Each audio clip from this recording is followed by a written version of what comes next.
Hi friends, అందరూ ఎలా ఉన్నారు? నేను చాలా బాగున్నాను ఫ్రెండ్స్. ఇవాళ ఎన్ఎంఎంఎస్ అంటే ఏమిటో తెలుసుకుందాం ఫ్రెండ్స్.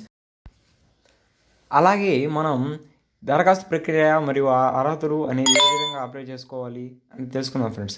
ఎన్ఎంఎంఎస్ అనేది ఒక జాతీయ ఆదాయ ప్రతిపాదికపై ప్రతిభా స్కాలర్షిప్ పథకం, national mains come merit scholarship scheme. దీనికి ఎవరైతే అర్హతలు మెయిన్గా అంటే 8వ తరగతి చదువుతున్న 2025లో 8వ తరగతి చదువుతున్న విద్యార్థులు అనేది వాళ్ళు దీనికైతే పూర్తిగా అయితే అర్హతలు ఫ్రెండ్స్.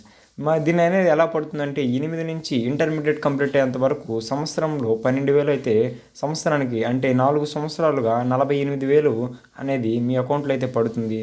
అనగా ప్రతి నెలకు ₹1000 చొప్పున స్కాలర్షిప్ అందించేందుకు కేంద్ర ప్రభుత్వం అనేది మనకు ముందుకు వచ్చి మంచి పథకాన్ని అయితే మన ముందు ప్రవేశపెట్టారు ఫ్రెండ్స్.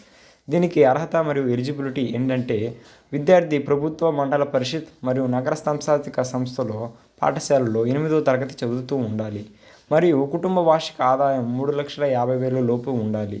ఇప్పుడు ఉదాహరణకు మన ఎస్సీ మాదిగలకు ఏంటంటే ఫ్రెండ్స్ సంవత్సరానికి ఇన్కమ్ అనేది 80,000గా చెప్తూ ఉంటారు.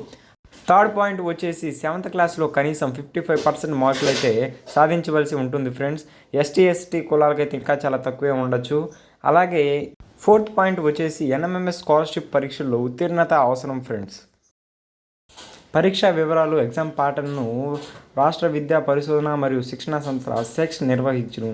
ఈ పరీక్ష 2 భాగాలుగా విభజించబడును. ఒకటి మ్యాట్ మెంటల్ అబిలిటీ టెస్ట్ మానసిక సామర్థ్య పరీక్ష, సెకండ్ వచ్చి శాట్ స్కోలాస్టిక్స్ ఆప్టిట్యూడ్ టెస్ట్ పాఠ్యాంశ ఆధారిత పరీక్ష. ప్రతి సెక్షన్కు 90 నిమిషాలు, మొత్తం 180 నిమిషాలు. దరఖాస్తు ప్రక్రియ ఆన్లైన్ దరఖాస్తు కొరకు Telangana people BSc Telangana GOV in, Andhra Pradesh AP people అయితే bsc.ap.gov.in. సెకండ్ వన్ వచ్చేసి హెచ్ఎం సహకారంతో మీరు అప్లికేషన్ అనే ఫామ్ని ఫిలప్ చేసుకోవచ్చు. థర్డ్ వన్ వచ్చి అవసరమైన ధృవీకరణ పత్రాలు, అవి క్యాస్ట్ మరియు ఇన్కమ్ మార్క్ మెమో.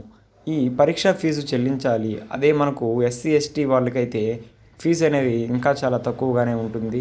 స్కాలర్షిప్ అనేది ఎలా వస్తుంది? విద్యార్థి 9వ తరగతిలో చేరిన తరువాత ప్రతి సంవత్సరం వాళ్ళ అకౌంట్లో 12,000 నేరుగా బ్యాంక్ ఖాతాలో జమ చేయబడుతుంది. దీన్ని ఎన్ఎస్పి నేషనల్ స్కాలర్షిప్ పోర్టల్ ద్వారా ప్రక్రియ ద్వారా జరుపుతారు. ఇంతవరకు చూసినందుకు ధన్యవాదాలు. ఎవరైనా కొత్తగా మన ఛానల్ని విజిట్ చేసినట్లయితే ఛానల్ని సబ్స్క్రైబ్ చేసుకోండి. మా ఇన్ఫర్మేషన్ వర్త్ అనిపిస్తే ఖచ్చితంగా లైక్ చేయండి. వీలైనంత మందికి షేర్ చేయండి. Thank you so much.